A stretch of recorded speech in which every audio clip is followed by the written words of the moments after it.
Welcome back. This is Undercode Software. In today's tutorial we are going to look about classes in Python. So classes in Python,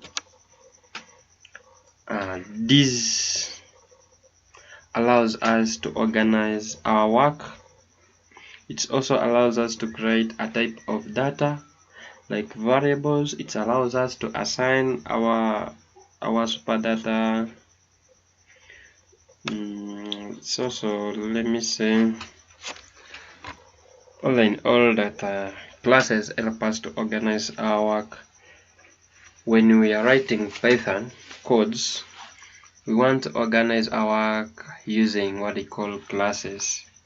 So you may have heard about classes in Django, Tinker, whatever framework you have already started or looked at, but so far, when dealing with the classes, we first write we first create the initialize function.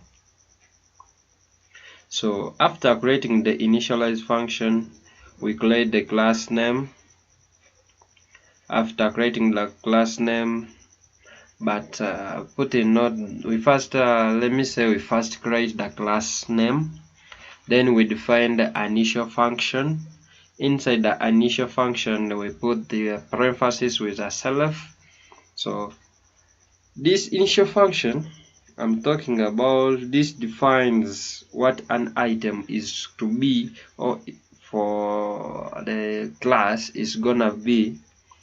So let me try to say, let's first create a class of a student called a student, containing the name of a student, the subject the student studies, and maybe the points he gets or the point of the student.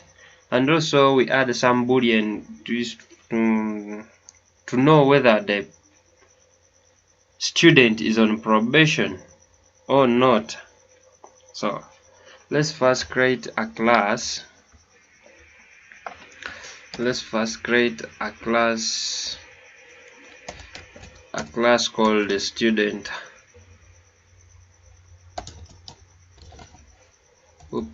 A class called student. So after writing a class, we are going to define a function. So when we are trying to first define a function, we use what they call the initialization function. So for initialization function, write def, we use double underscore, then we use the int function like that. So that's called the initializer function. So in the function note, we talked about giving a class with student's name or major, that's the subject. Let's call subject. Also we talked about points, also whether he's on probation,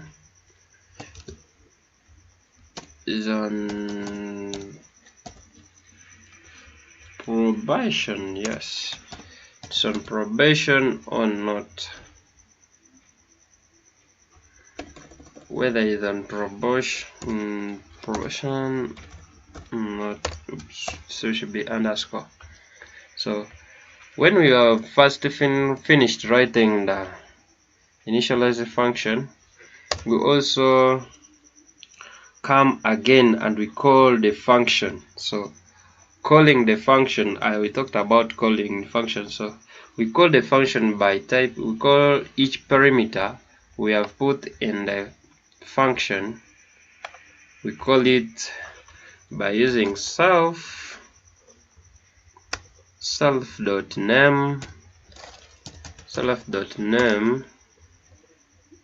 equals name. So we will call every parameter inside our function. After calling our parameters, this calling the parameters is so calling these parameters with .self helps us to, when we are making what they call as classes and objects. So when you're making what they call an object, we use what I call these initial let me say parameters we have called. So this means that this name, so self.name is going to be the name of a student. So it's like this is a variable, this is like a value, so this is a class, this is a object. So an object is the actual or the real student. It's going to possess the information containing the name of a student, the subject of the student, the point of the student, and whether it's on probation or not.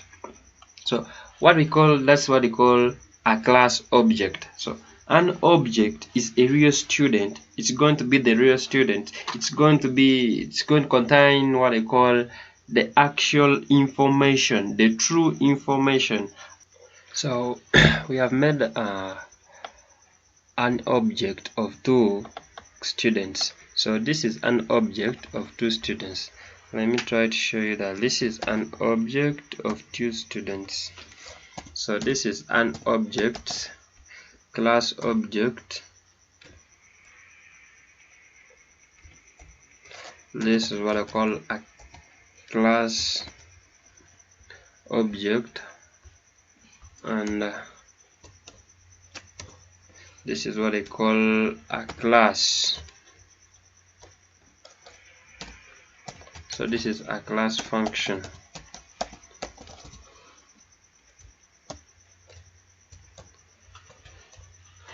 So that's a class function.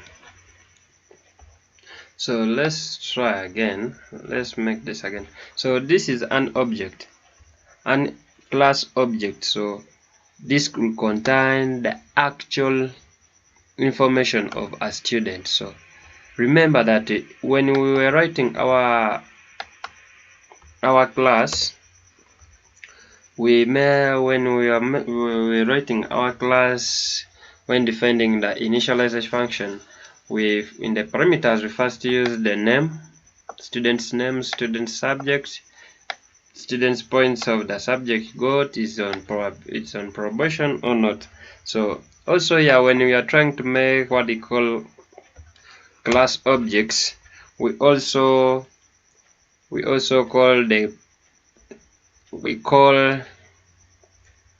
the actual information of a student. So like student 1, we call his actual information in the same order as we tried to call when we were passing through the parameters in the class function, initialization function. So let's say that if you want to pass in whether to print out the information about a student, say like student 1, we just type student. So student 1, to get the information of a student 1 in our terminal, we just print out student. So checking our terminal, we will see that oops, we got an error. So we can decide to get the subject, the student 1 of the student 1. We just print out student.studies.subject. Well, so when we try to run our terminal, so when we try to run our code in our terminal, we see that student 1 studies business. So we can also say that let's print out, this is print out student is 2 points, student 2 dot point. So let's print out the student's 2 point and see. Oops, yeah, when we see that the points of the student is 2, for students 2 points is 2. So according to the actual or the information given the object of the class students. So when we try let's say let's print out students to the let me say also subject. So we will run our program and see that it will give us students 2 art studies, art students 1 studies business. If he's on probation, let me say it's on probation. Is it true? Let's say, is student 2 on probation? Let me say true. Yeah, he is on probation because is here in the actual information of the object is true. So let's see if a student 1 is in probation. Oops, student 1 is in probation and see false. Give us false because it's let me say it's false, it's wrong, it's not on probation. So we also, when we are talking about classes, we also what we have what we call class, is what we call class, oops, it's what we call class object functions. So class object functions, also what we call class object functions. So in this class object functions, these are functions that can be used by the object of the class in that class. This also is known, let me say, it's like putting a function inside a class. So class object functions, these are functions that can be used by an object, by the object class of the class in that class. So it's like just putting like a function in a class. Let me say we can also add a function basing on the rated, or let me say on the rated information above in the class student. So we can say that a student to be on the honor roll should be with a point, let me say, greater than 3.5. To be honor roll should be on with points of greater than or equals to 3.5 to be honor roll. So the function we make or we put in a class is what we call a class object function. So we can say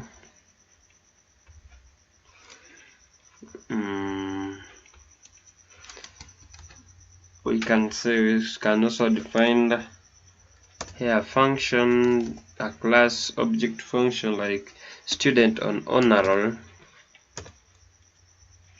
Let me say student on honor roll. But here we include what we call self in the parameter argument. The parameter argument will be self. So let's say on honor roll. So to be on honor roll, the student's self dot point should be greater than or equal to, let me say, 3.5. should be greater than or equal to 3.5. So let's make these numbers integers. So it should be greater than 3.5 to be honor roll. So if it's greater than 3.5, if it's true, then you should return it to be true, that is honorable, else, so else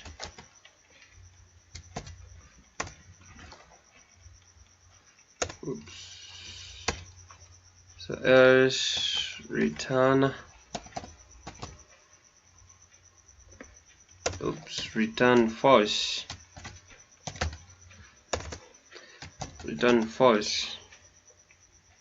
So this function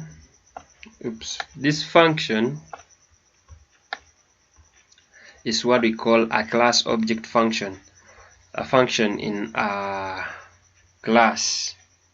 So a function of an object, of a class object in that class. So we have put this function which defines that a student to be an honor roll should have points greater than or less or equivalent to 3.5. So if it's true, that student will return true, that is an honor roll. If not is an honor roll, then the results we get to show. So if not, will be turned to false. So let's say student 1 is an honor roll. Let's see whether student 1 is an honor roll. Well, let's run our program and see. Yes, it's true, because student 1 has points greater than or equivalent to 3.5 as given here, so as defined by the function of honor roll. So let's also see, let's see whether student 2 is also an honor roll. So when try again our program, you'll see that it's false. Reason, because student 2 has points less than 3.5. It has 2.1 points, so it can't be on honor roll. So we can also say that a student who passes gets a point like 3 and above. So you can also say that a student who will pass will get a points of 3 point. We have a point student to pass. Let me say to pass should also have, let me say, points greater than. To pass should have points greater than, let me say, greater than 3. Let me say about greater than 2 to pass. Students to pass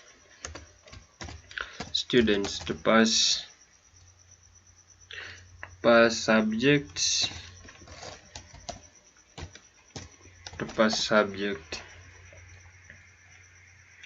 should be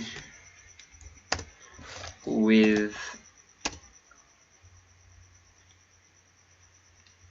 if self.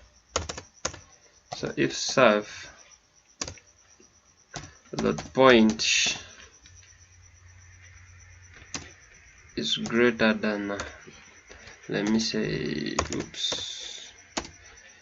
is greater than 2 or equivalent to, let me say, 2.0, that student will have passed. So return, let me say, return true. It will tell you that you have passed or you have failed. So else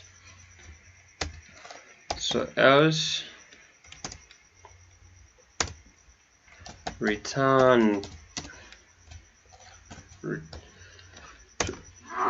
excuse me, return false. So Also, we'll also define another function, a student to do retake, a student to do retake subject, retake subject should also, let me see, let's change this to free. Text subject should also have a point, let me say like point point less than or equal to, let me say 2.9. so return the student to true that you are false. You have to make what they call retake. So you have to do retake. So you have to do what we call retake. So when you go to our class object, you also have to say print. Oops.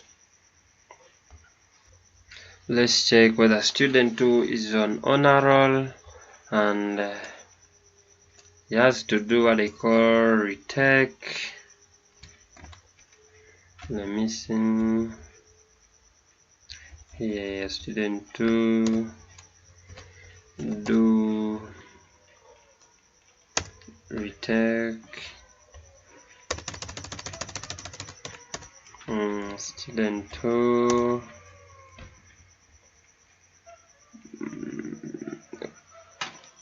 do. So let's print out whether the student is going has passed the subject or is going to do a retake, is on honor roll. So when we try to run our program, oops, so we got an error. We have forgotten to put what they call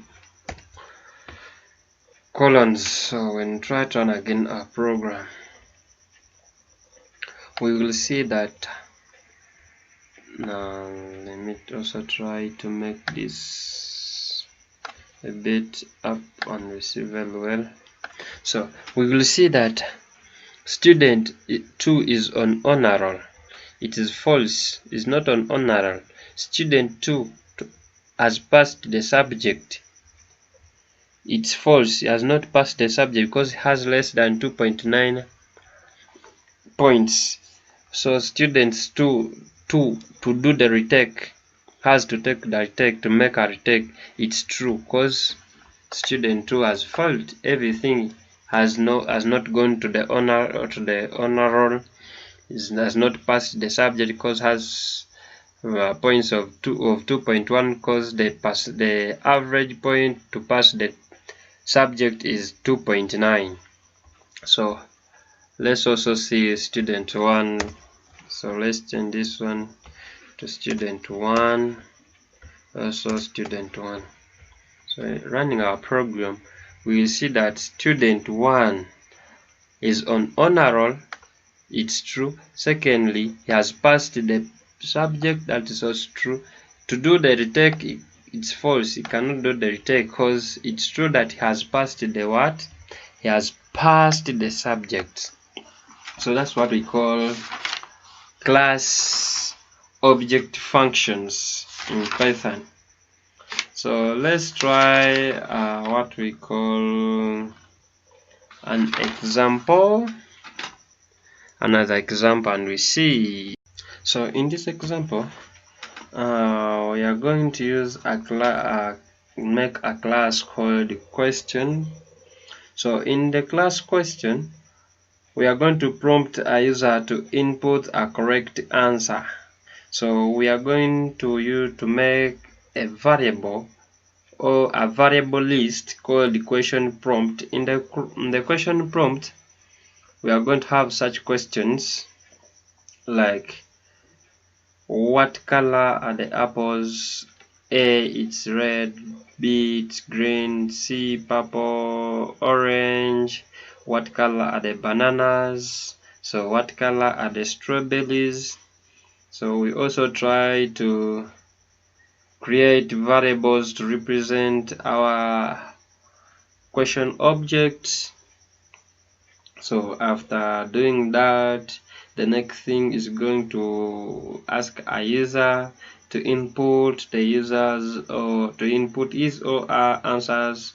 So it's just going to be like a quiz, a multi-choice quiz. So let's first create a class of questions. After creating a class of questions, let's make also what we call parameters of prompt. Those are questions. Then we are going to make also a parameters called, don't forget, is the int. Here we are going to use parameters of prompt. So prompt also answers like this, answers. So we call the functions, the parameter functions, the prompt is equal to the prompt. Also we call the answer dot answer. It's going to be equal to the answers.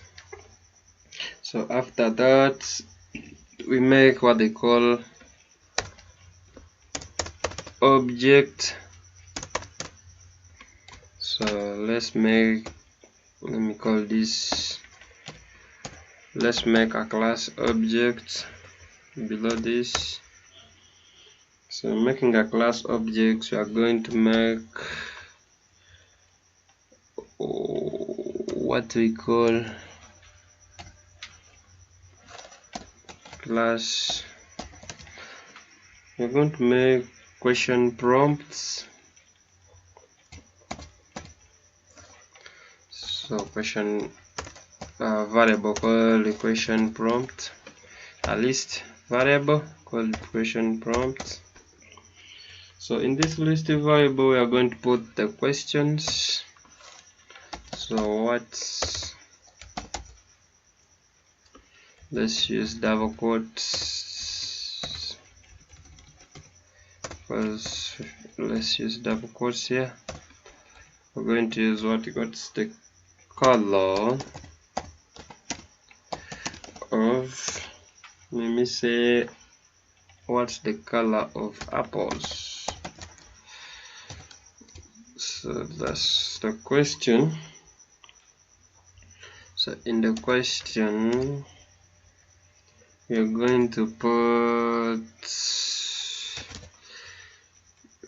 I'm going to put, okay, I'll come back when I finish to do this. So we have made what we call a variable, which is going to contain the questions we are going to pass through in our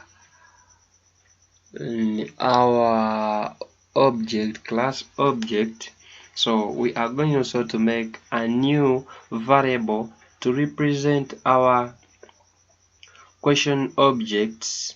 Note that the object has question prompt. Okay, let's create our object.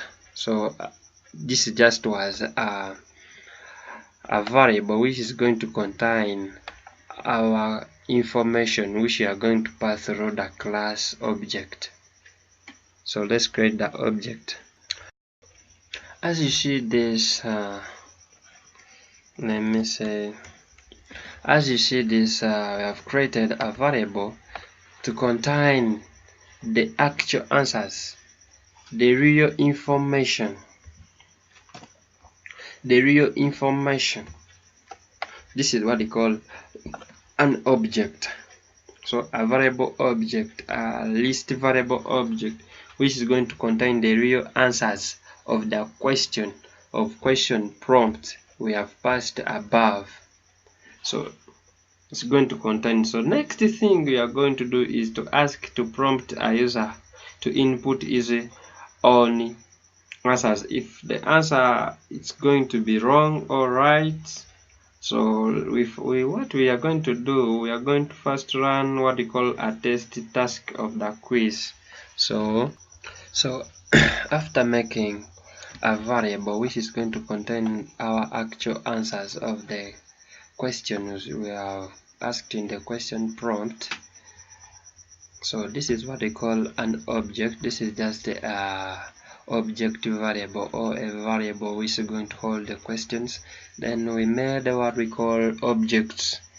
We have made a variable called the questions in small letters, which is going to hold this is the real object, the class real object, which is going to hold the real answers of the question plus its own the real answer. So in doing so, we also defined a function which is going to prompt a user to ask a user to input his own answers. So in this question we called it what we call the test quiz. It's going to test.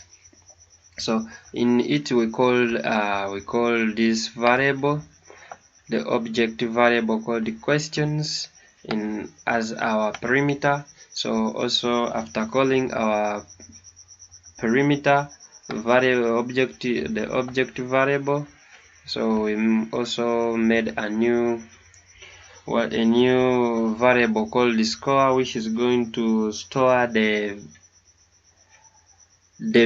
answer or the scores.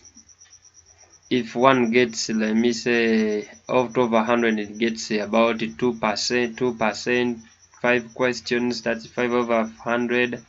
So that's going to hold it, since that the user has not even entered or scored any question or got any question right. So the score is going to be equivalent to 0. So, and we also made a for loop so that we can run, so that our program can run all the questions, can display all the questions in the terminal, so that the user can see the next question, can move on to the next to answer the next question. So that's why I used called the for loop. So we studied about the for loops in the past tutorials. So if you didn't watch these tutorials, you should go back and watch them so far, and you get more and try to recall how to use the for loop. So we made a for loop question in questions. So also we have made a variable called the answer, which is going to hold the answers of the question the user is going to input.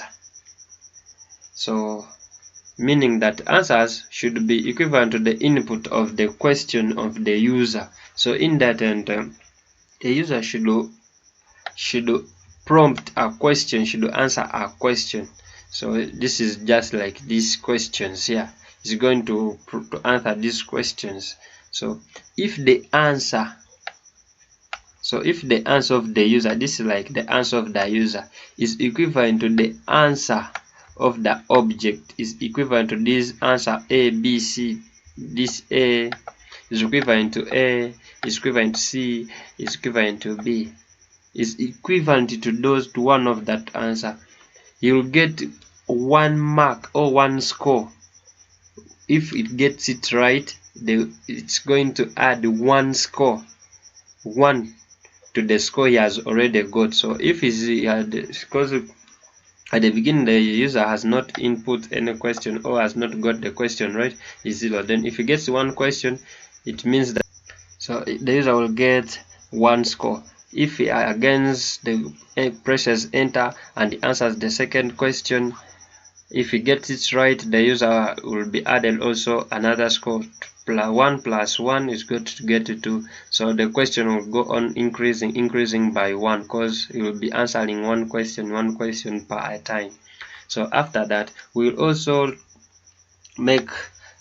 tell our code that if the user if you get a score, at the end of when you have finished the question, you will, let me see, you will also be our program will give the result that you have got. Let me say 1/2 questions, you have passed 1 question over 2, or you have passed 3 questions, or you have passed all the questions. So this is like print. You have got the string score. This is the number of the score the user is going to get out of the number of the questions, out of the number of the questions. So after that we also call a function. You know, when we deal with function, we call what we call functions. So we have to call the function with an argument self, with an argument question. The variable, we also passed it here. It's the variable object, we pass it there. So when we try to run our program, we shall see that in our terminal, so when we let me run our program, when we try to run our program, okay, let's stop this and we run our program. So when you see that when we try to run our program in our terminal, we get a question: what is the color of apples? So if you try to say that it's B, it's purple, you press enter, it takes you to the next question. That's the use of the for loop. It will take you to the next question until the questions are over. It will loop through the questions throughout. So if you say bananas are, let me say A, you press enter. Strawberries are red, you press enter. Our program will prompt us that you have got 1/3 questions. One of the 3 questions, you have got one of them. So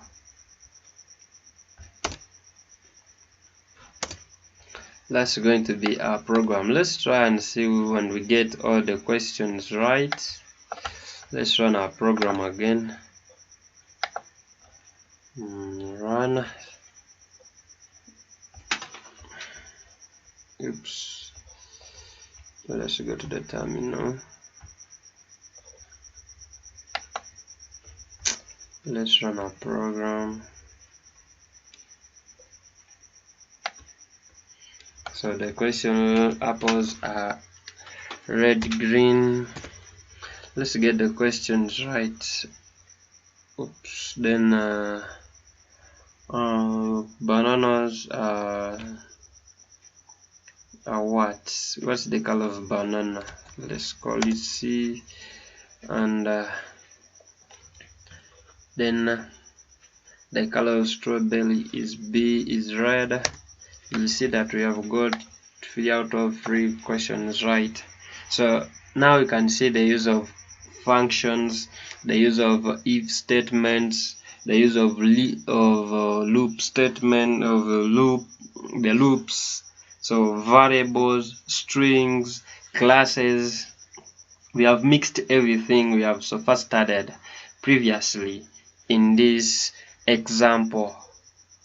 In this query example, everything has been mixed. He has put in one thing. So we have made what we call a multi-choice quiz. So this multi-choice quiz has been easy because we have used lists, we have used the variables, we have used the classes, we have used the for loop. What else? Strings. Yeah, that's what. Thank you for watching my videos. I appreciate to whoever watches my video, whoever subscribes to my channel. I love you so much. Thank you very much. Don't forget to hit the notification bell to get more videos, notification for more videos. Don't forget to comment, to like and share. So thank you very much. You can also advise someone and come on my YouTube channel and subscribe, like, anything. So Thank you very much. God bless you. I love you very much. That's all about Undercodes software. Let's meet in the next tutorial talking about the inheritance. We shall talk about the pep install, the modules, also so much. So thank you for watching my video. See you next time.